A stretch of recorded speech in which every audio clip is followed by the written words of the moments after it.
നിയമസഭാ തെരഞ്ഞെടുപ്പിന്റെ തീയതി പ്രഖ്യാപിച്ചു കഴിഞ്ഞു. സർക്കാരിന്റെ പ്രതീക്ഷകൾ പങ്കുവയ്ക്കുകയാണ് മന്ത്രി കടകംപള്ളി സുരേന്ദ്രൻ. പിണറായി സർക്കാരിന് ഒരു രണ്ടാം വരവ് ഉണ്ടാകുമോ? അതിലൊരു സംശയവും ആർക്കുമില്ല. ഈ കേരളത്തിൽ പ്രതിപക്ഷ നേതാവിന് പോലുമില്ല, ജനങ്ങൾക്കാർക്കുമില്ല. ജനങ്ങളെല്ലാം നല്ല വിശ്വാസത്തിലാണ് LDF ഉറപ്പായിട്ടും തിരിച്ചു വരുമെന്ന്. കാരണം ജനങ്ങൾ അവരുടെ ജീവിതാനുഭവത്തിൽ നിന്നാണല്ലോ കാര്യങ്ങൾ മനസ്സിലാക്കുന്നത്. കഴിഞ്ഞ 5 വർഷക്കാലം അവർ കാണുന്ന കാഴ്ചകൾ എന്താ, കേൾക്കുന്ന കാര്യങ്ങൾ, അവർ അനുഭവിക്കുന്നത്, ഈ 3 കാര്യങ്ങളെയും ബന്ധപ്പെടുത്തിക്കൊണ്ടാണ് ജനങ്ങൾ പലപ്പോഴും തീരുമാനങ്ങൾ എടുക്കുക. വികസന പ്രവർത്തനങ്ങളുടെ കാര്യത്തിൽ എല്ലാവരും തുറന്ന് സമ്മതിക്കുന്നൊരു കാര്യമാണ് കേരളത്തിൻ്റെ പിറവിക്ക് ശേഷം 64 വർഷക്കാലത്തുണ്ടായി ഇത്ര വലിയ ഒരു വികസന മുന്നേറ്റം ഉണ്ടായിട്ടുള്ളൊരു കാലമുണ്ടായിട്ടുണ്ടായിരുന്നു. അത് എല്ലാ രംഗങ്ങളും, ഏതെങ്കിലും ഒരു രംഗത്തിൽ മാത്രമല്ല. ഇപ്പോൾ കാർഷിക മേഖല എടുത്താൽ കൃഷി ചെയ്യുന്ന ഭൂമിയുടെ വിസ്തീർണം വർദ്ധിച്ചു, അല്ലെങ്കിൽ കാർഷിക ഉൽപ്പാദനം വർദ്ധിച്ചു, പുതിയൊരു കാർഷിക സംസ്കാരത്തിലേക്ക് ജനങ്ങൾ വന്നു. വ്യാവസായിക മേഖല എടുത്താൽ തകർന്ന് തരിപ്പണമായി കിടന്ന വ്യവസായശാലകളിൽ നിന്ന് ലാഭകരമായിട്ട് പ്രവർത്തിക്കുന്നു. അസംതൃപ്തി തൊഴിലാളികൾക്കിടയിലില്ല. വിദ്യാഭ്യാസ രംഗം എല്ലാവർക്കും അറിയാവുന്നതാണ്. അടിസ്ഥാന സൗകര്യ വികസനത്തിനായിട്ട് 64 വർഷത്തിനിടയിൽ ഒരു 59 വർഷം ചെലവഴിച്ചതിനേക്കാൾ അധികം തുക 5 വർഷക്കാലം ചെലവഴിച്ചിട്ടുണ്ട്. ആളുകൾ കാണുകയാണ്. ഹൈസ്കൂളും ഹയർ സെക്കൻഡറി സ്കൂളും എല്ലാം തന്നെ ഏതാണ്ട് എഞ്ചിനീയറിംഗ് കോളേജിൻ്റെ ഒരു കെട്ടിലും മട്ടിലുമൊക്കെ ആയി മാറുകയാണ്. എല്ലാ സ്കൂളുകൾക്കും, സർക്കാരിൻ്റെ വക സ്കൂളുകൾക്കെല്ലാം തന്നെ, അത് LP UP വ്യത്യാസമില്ലാതെ, തുകയിൽ മാത്രമേ വ്യത്യാസമുള്ളൂ. 5ഉം 6ഉം കോടിയുടെ സ്ഥാനത്ത് 2ഉം 3ഉം കോടി രൂപ എന്നുള്ള വ്യത്യാസം മാത്രമേ ഉള്ളൂ. എല്ലാ സ്കൂളുകൾക്കും സ്കൂൾ ബസ്സുകൾ വാങ്ങിക്കൊടുക്കുന്നു. കുട്ടികളുടെ പഠന നിലവാരം ഉയർത്തുന്നതിന് ആവശ്യമായിട്ടുള്ള പ്രത്യേകമായിട്ടുള്ള സ്കീംസ് നടപ്പിലാക്കുന്നു, പദ്ധതികൾ വേറെ നടപ്പിലാക്കുന്നു. ആശുപത്രിയിൽ വന്നിട്ടുള്ള മാറ്റം, ഇപ്പോൾ പ്രാഥമികാരോഗ്യ കേന്ദ്രങ്ങൾ കുടുംബാരോഗ്യ കേന്ദ്രങ്ങളായി മാറുന്നു എന്ന് പറയുമ്പോൾ കേവലം ബോർഡ് വെച്ച് മാറ്റലല്ല, ഉള്ളടക്കത്തിൽ മാറ്റം വരികയാണ്. ഒരു ഡോക്ടർ ഉണ്ടായിരുന്ന സ്ഥാനത്ത് 3 ഡോക്ടർമാർ അല്ലെങ്കിൽ 4 ഡോക്ടർമാർ. പാരാമെഡിക്കൽ സ്റ്റാഫിൻ്റെ എണ്ണം വർദ്ധിക്കുന്നു, നഴ്സുമാരുടെ എണ്ണം വർദ്ധിപ്പിക്കുന്നു. അവിടെ ഒരു മരുന്ന് കൊടുക്കുന്നതിനുള്ള സൗകര്യമുണ്ട്, ഇരിക്കാൻ കസേര, കുടിക്കാൻ കുടിവെള്ളം, ടെലിവിഷൻ സെറ്റ്, ഇങ്ങനെ എല്ലാ ആശുപത്രികളിൽ, മെഡിക്കൽ കോളേജ് വരെ. മെഡിക്കൽ കോളേജിൻ്റെ തന്നെ ചരിത്രത്തിൽ എത്രയോ വർഷമായി ഒരു മാസ്റ്റർ പ്ലാൻ ഉണ്ടാകുന്ന ഇപ്പോൾ ആദ്യമായിട്ടാണ്. 717 കോടിയുടെ മാസ്റ്റർ പ്ലാൻ.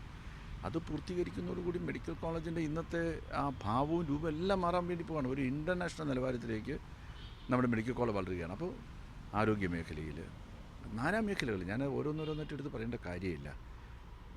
ഒരു കാര്യം മാത്രം പറയാൻ സാധിക്കുമെന്ന് വെച്ചാൽ, വിശക്കുന്നൊരു മനുഷ്യന് കേരളത്തിലില്ല. അതൊരു ഗവൺമെൻറ്, അതിനേക്കാൾ വലിയൊരു നേട്ടം ഒരു സർക്കാരിന് പറയാനുണ്ടോ?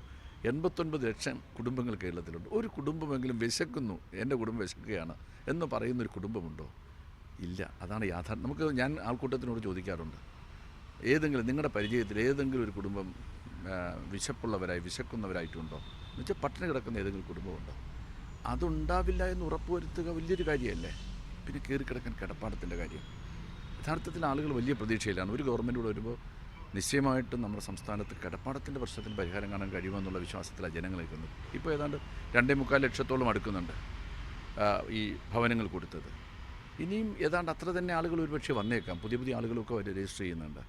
ഇനി 1 സെൻറ്റ് ഭൂമി പോലും ഇല്ലാത്ത ആളുകളുണ്ട്. അപ്പോൾ അവർക്കെല്ലാം ഭവനങ്ങൾ കൊടുക്കുക. അപ്പോൾ അങ്ങനെ ഈ പാലങ്ങൾ നിർമ്മിക്കുക, അല്ലെങ്കിൽ വലിയ റോഡുകൾ ഉണ്ടാക്കുക, അല്ലെങ്കിൽ വൻകിട വികസന പദ്ധതികൾ, ഇപ്പോൾ ദേശീയപാത വികസനം, അല്ലെങ്കിൽ ഗെയിൽ പൈപ്പ് ലൈനിൻ്റെ കാര്യം, അല്ലെങ്കിൽ നിന്നുപോയ കൊച്ചി ഇടമൺ വൈദ്യുതി പാത, ഇങ്ങനെയൊക്കെയുള്ള വൻകിട വികസന പദ്ധതികൾ നടപ്പിലാക്കുന്നതിനോടൊപ്പം തന്നെ വികസനത്തെ സംബന്ധിക്കുന്ന കാഴ്ചപ്പാടുകൾ മാറ്റിമറിക്കാൻ പിണറായി വിജയന് സാധിച്ചു, ഈ ഗവൺമെൻറ് സാധിച്ചു എന്നുള്ളതാണ്. അത് വിശപ്പ് രഹിത കേരളം, അത് യാഥാർത്ഥ്യമാക്കി ഭവനങ്ങൾ നിർമ്മിച്ചു കൊടുക്കുന്നു. ഇങ്ങനെ ജനങ്ങളുടെ അടിസ്ഥാനപരമായിട്ട്, വിശേഷിച്ചും സാധാരണക്കാരായിട്ടുള്ള ജനങ്ങളുടെ അടിസ്ഥാനപരമായിട്ടുള്ള സർവ്വ പ്രശ്നങ്ങൾക്കും പരിഹാരം കാണാൻ പരിശ്രമം നടത്തുകയും അതിൽ വലിയൊരളവ് വിജയിക്കുകയും ചെയ്തൊരു ഗവൺമെൻറ് എന്നുള്ള ഖ്യാതി ഗവൺമെൻറ്റുണ്ട്.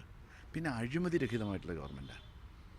ഇത് അനാവശ്യമായിട്ടുള്ള അഴിമതി ആക്ഷേപങ്ങളൊക്കെ ഇങ്ങനെ 5000 കോടിയെന്നും 3000 കോടിയെന്നൊക്കെ പറഞ്ഞ് ഉന്നയിച്ചിട്ടിട്ട് പോകുന്നു എന്നുള്ളതല്ലാതെ ഒരു ഉറുപ്പികയുടെ ഗൗരവമുള്ള അഴിമതി ആരോപണം കഴിഞ്ഞ 5 വർഷക്കാലത്തിന് കേരളത്തിൽ ഒരു മന്ത്രിമാർക്കെതിരെ ഉന്നയിക്കാനായിട്ട് അവർക്ക് സാധിച്ചിട്ടില്ല. അത് പറഞ്ഞപ്പോഴാണ് ഇപ്പോൾ ഈ അവസാനമായിട്ട് വന്ന ആഴക്കടൽ വിവാദം, അത് വീണ്ടും ഉയർത്തിക്കൊണ്ടുവന്ന് തിരഞ്ഞെടുപ്പ് പ്രചാരണ ആയുധമാക്കാനുള്ളൊരു നടപടി പ്രതിപക്ഷ നേതാവ് ഇപ്പോൾ തന്നെ വീണ്ടും ആരംഭിച്ചിട്ടുണ്ട്. ഇന്നും അദ്ദേഹം പത്രസമ്മേളനം നടത്തി കുറേ കാര്യങ്ങൾ ആരോപിച്ചായിരുന്നു.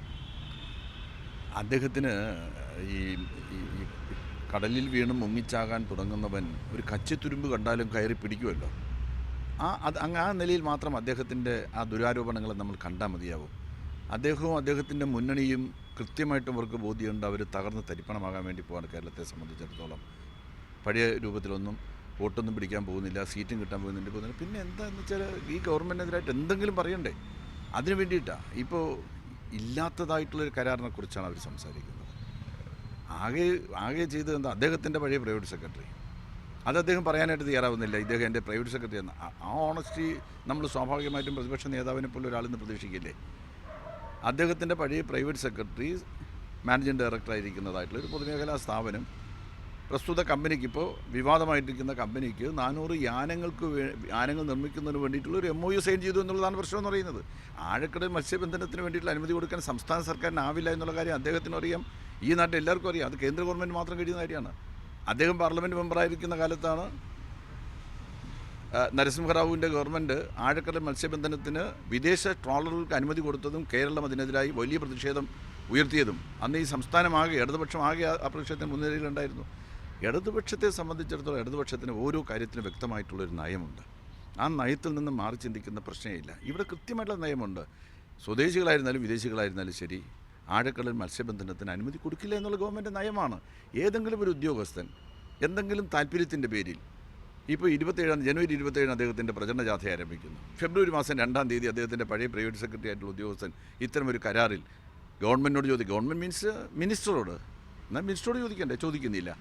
ഇനി മിനിസ്റ്ററോട് ചോദിച്ചില്ല, താൻ റിപ്പോർട്ട് ചെയ്യുന്നതായിട്ടുള്ള പ്രിൻസിപ്പൽ സെക്രട്ടറി ഉണ്ടല്ലോ, അദ്ദേഹത്തോടെങ്കിലും ചോദിക്കണ്ടേ?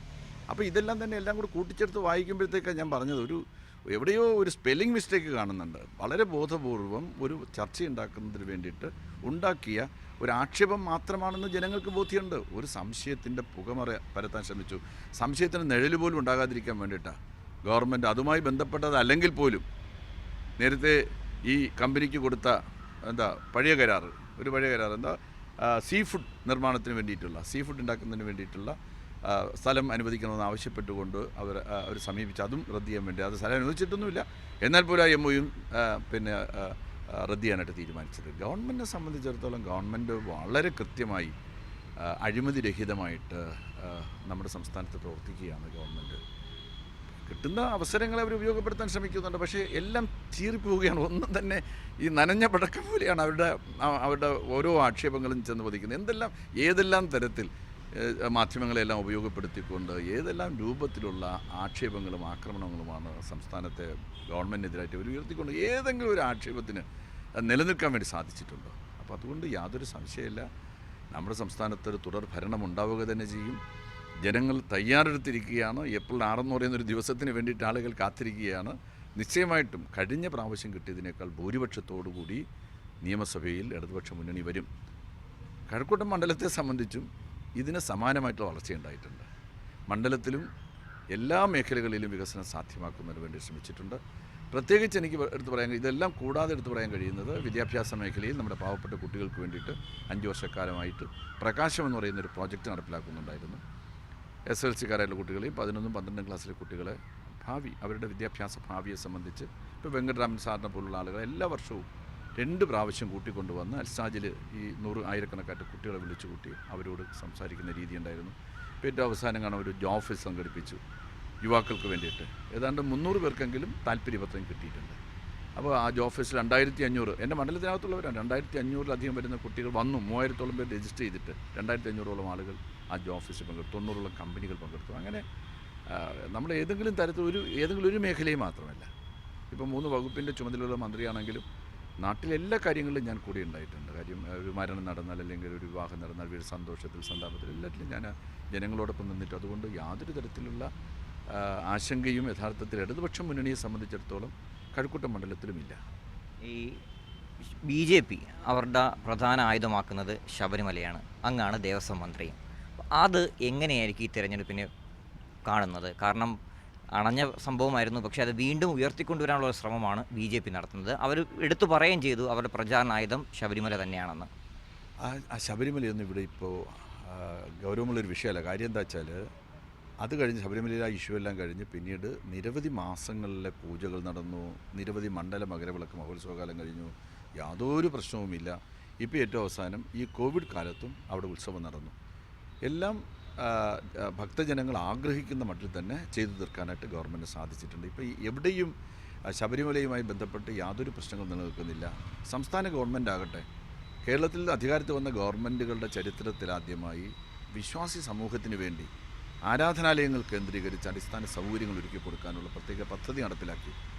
ആർക്കും ഈ ഗവൺമെൻറ് കുറ്റപ്പെടുത്താൻ കഴിയാതെ ഇപ്പോൾ അതായത് മിനിസ്റ്റർ പറയുന്നത് ശബരിമല ഈ തെരഞ്ഞെടുപ്പിൽ വിഷയമേ ആകില്ല. ഒരിക്കലും ആവില്ല. കാര്യം ആളുകൾക്കറിയാലോ ശബരിമലയെ സംബന്ധിച്ചിടത്തോളം അന്നത്തെ സുപ്രീം കോടതി വിധി, അതുമായി ബന്ധപ്പെട്ട ചില പ്രശ്നങ്ങൾ, അത് അവിടെ അവസാനിച്ചതാണ്.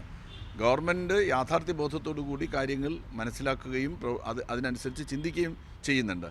ഇപ്പോൾ സുപ്രീം കോടതിയിലാണ് ശബരിമലയുമായി ബന്ധപ്പെട്ട കേസ് കിടക്കുന്നത്. കേസിൻ്റെ വിധി വരട്ടെ. വിധി വരുമ്പോൾ വിശ്വാസി സമൂഹവുമായിട്ട് ആലോചിച്ച് ഒരു ഗവൺമെൻറ് എങ്ങനെയാണോ പ്രവർത്തിക്കാൻ സാധിക്കുക ആ രൂപത്തിലൊക്കെ വിശ്വാസി സമൂഹത്തിൻ്റെ താല്പര്യത്തിന് വേണ്ടി പ്രവർത്തിക്കുന്നത് ഞങ്ങൾ ആവർത്തിച്ച് പറഞ്ഞു കഴിഞ്ഞിട്ടുണ്ട്. വീണ്ടും അത് കുത്തിപ്പൊക്കാൻ ശ്രമിക്കുന്നത് വേറൊന്നും ഇല്ലാത്തത് കൊണ്ടാണ്. അത്രയേ ഉള്ളൂ. അണഞ്ഞുപോയ ഒരു കനൽ കഷ്ണം കുത്തിയിളക്കാൻ ശ്രമിക്കുന്നത് മറ്റൊന്നും ഈ സർക്കാരിനെതിരെ പറയാനില്ലാത്തത് കൊണ്ടാണ്. അത് അവർ വിഷയദാരിദ്ര്യം കൊണ്ട് ഉഴലുകയാണ് യഥാർത്ഥത്തിൽ ബി ജെ പിക്ക് ഈ രാജ്യത്തിലെ ജനങ്ങളോട് എന്തടിസ്ഥാനത്തിലാണ് പറയാൻ സാധിക്കുക? വിലക്കയറ്റം കൊണ്ട് ജനങ്ങളെ പൊറുതിമുട്ടിക്കുന്ന തരത്തിൽ 50 രൂപയ്ക്ക് പെട്രോൾ കൊടുക്കാമെന്ന് പറഞ്ഞിട്ട് ഇപ്പം 100 ആകാൻ വേണ്ടി പോവുകയാണ്. അതിനെക്കുറിച്ച് ഒരു ദിവസം ഒരു ചർച്ചയില്ല. വീട്ടിലെ ഗ്യാസ് കണക്ഷൻ, ഗ്യാസ് കുറ്റി, ഗ്യാസ് വെറുതെ കൊടുക്കാമെന്നാണ് പറഞ്ഞത്. സൗജന്യമായിട്ട് ഗ്യാസ് കൊടുക്കുമെന്ന് പറഞ്ഞു. ഇപ്പോൾ ഗ്യാസിൻ്റെ വില എത്രയായി? 1000 ആകാൻ വേണ്ടി പോവുക. 1000-ഓളം ആകാൻ വേണ്ടിയിട്ട് പോകുന്ന ഗ്യാസിൻ്റെ വില വീടുകളിൽ കത്തിക്കുന്നതായിട്ടുള്ള എന്തെല്ലാം വാഗ്ദാനങ്ങളാണ് ജനങ്ങൾക്ക് കൊടുത്തത്? വാഗ്ദാനങ്ങൾ ഏതെങ്കിലും പാലിക്കാനായിട്ട് അവർക്ക് 15 ലക്ഷം രൂപ അക്കൗണ്ടിൽ കൊടുക്കുമെന്ന് പറഞ്ഞു. 15 നയാ പൈസ കൊടുക്കാൻ വേണ്ടി സാധിച്ചിട്ടുണ്ട്. ഇതെല്ലാം ജനങ്ങൾക്ക് നന്നായിട്ട് അറിയാം. അന്ന് കഴിഞ്ഞ പ്രാവശ്യം ഒരു മണ്ഡലത്തിൽ ജയിച്ചു, ചില മണ്ഡലങ്ങളിൽ കുറച്ച് വോട്ട് കിട്ടി എന്ന് പറയുന്നത് അന്ന് ജനങ്ങൾക്കിടയിൽ ഒരു പ്രതീക്ഷ ബി ജെ പിയെ സംബന്ധിച്ചുണ്ടായിരുന്നു. കേരളത്തെ സംബന്ധിച്ചാണ് ഞാൻ പറയുന്നത്. ഒരു പ്രതീക്ഷയുണ്ടായിരുന്നു ബി ജെ പി. ആ പ്രതീക്ഷ കേരളത്തിലെ സംബന്ധിച്ചിടത്തോളം ജനങ്ങൾക്ക് ആ പ്രതീക്ഷ ഇന്നില്ല. അതിൻ്റെ ആവശ്യമില്ല. കാരണം എന്ന് വെച്ചാൽ അവരനുഭവിച്ചറിയുകയാണ്. ഇപ്പോൾ ഗ്യാസ് വീട്ടിലെ ഗ്യാസ് തീരുമ്പോഴത്തേക്ക് കഴിഞ്ഞ മാസം കൊടുത്ത പൈസ കൊണ്ട് ഗ്യാസ് കിട്ടുന്നില്ല. വീണ്ടും 250 റുപ്യ അധികം കാണേണ്ടി വരികയാണ്. പെട്രോൾ അടിക്കാൻ സ്കൂട്ടറുമായിട്ട് പെട്രോൾ പമ്പിൽ ചെല്ലുമ്പോഴാണ് പെട്രോളിൻ്റെ വില തലേ ദിവസത്തെ വിലയല്ല പിറ്റേ ദിവസം വീണ്ടും വർദ്ധിച്ചിരിക്കുന്നു എന്നറിയുന്നത്. ഇതൊക്കെ ജനങ്ങൾ അവിടെ അനുഭവത്തിലൂടെ അറിയുകയാണ്. അതുകൊണ്ട് നിശ്ചയമായിട്ടും സംസ്ഥാനത്തെ സംബന്ധിച്ചിടത്തോളം ബി ജെ പിയുടെ അവകാശവാദങ്ങളൊന്നും തന്നെ നടക്കാൻ വേണ്ടിയിട്ട് പോകുന്നില്ല. അവസാന ചോദ്യം. കഴക്കൂട്ടം മണ്ഡലത്തിൽ കേന്ദ്രമന്ത്രി വി മുരളീധരൻ മത്സരിക്കുമെന്ന് ഒരു അഭ്യൂഹമുണ്ട് ബി ജെ പി സ്ഥാനാർത്ഥിയായിട്ട്. അങ്ങനെയെങ്കിൽ കഴക്കൂട്ടത്ത് കേന്ദ്രമന്ത്രിയും സംസ്ഥാന മന്ത്രിയും തമ്മിലുള്ള പോരാട്ടമാകുമോ ഇനി വരാൻ പോകുന്നത്? അവിടെ ഞാൻ മത്സരിക്കുമോ ഇല്ലെന്നുള്ള കാര്യം എനിക്കിപ്പോൾ പറയാനായിട്ട് സാധിക്കില്ല. അത് CPM-നെ അറിയാവുന്നവർക്ക് കൃത്യമായിട്ടും അറിയാം. പാർട്ടിയുടെ സംസ്ഥാന നേതൃത്വം പറഞ്ഞിട്ടുണ്ട് 10-ാം തീയതി, മാർച്ച് മാസം 10-ാം തീയതിയാണ് സ്ഥാനാർത്ഥികൾ ആരാണെന്ന് ഔദ്യോഗികമായിട്ട് പ്രഖ്യാപിക്കുക. കഴക്കൂട്ടം മണ്ഡലത്തെ സംബന്ധിച്ചിടത്തോളം കേന്ദ്രമന്ത്രിയോ അല്ലെങ്കിൽ ലോകമന്ത്രിയോ എന്നുള്ളതൊന്നും ഒരു പ്രശ്നമൊന്നുമില്ല. കഴക്കൂട്ടം മണ്ഡലത്തിൽ ഇടതുപക്ഷത്തിന് ജയിക്കാൻ സാധിക്കുന്ന തരത്തിലുള്ള അന്തരീക്ഷമുണ്ട്. ആരോ ഒന്ന് മത്സരിക്കുക. 25 വയസ്സ് കഴിഞ്ഞ് ആർക്കും മത്സരിക്കാനുള്ള അവകാശമുള്ള നാടാണ് നമ്മുടെ നാടെന്ന് പറയുന്നത്. ആര് മത്സരിച്ചാലും തിരക്കേടില്ല. നമ്മുടെ സംസ്ഥാനത്തെ കഴിഞ്ഞ 5 വർഷക്കാലത്തെ പ്രവർത്തനങ്ങൾ, ആ മണ്ഡലത്തിൻ്റെ പ്രത്യേകമായിട്ടുള്ള വികസന പ്രവർത്തനങ്ങൾ ഒക്കെ തന്നെ ജനങ്ങൾ സ്വാഭാവികമായിട്ടും വിലയിരുത്തിക്കൊണ്ട് ഇടതുപക്ഷത്തിന് അനുകൂലമായിട്ടുള്ള വിധിയെഴുത്തുണ്ടാക്കും എന്നുള്ള കാര്യത്തിന് എനിക്ക് യാതൊരു സംശയവുമില്ല. അല്പം പോലും സംശയമില്ല. വളരെ നന്ദി. തീർച്ചയായിട്ടും LDF തന്നെ വീണ്ടും അധികാരത്തിൽ വരുമെന്നും ഇപ്പോഴുണ്ടായിട്ടുള്ള ആരോപണങ്ങളെല്ലാം തന്നെ ജനങ്ങൾ തള്ളിക്കളയുമെന്നാണ് മന്ത്രി കടകംപള്ളി സുരേന്ദ്രൻ മീഡിയ വണ്ണോട് പറഞ്ഞിട്ടുള്ളത്. തിരുവനന്തപുരത്തു നിന്നും ക്യാമറാമാൻ ഉണ്ണി പാലാഴിക്കൊപ്പം RB സനു.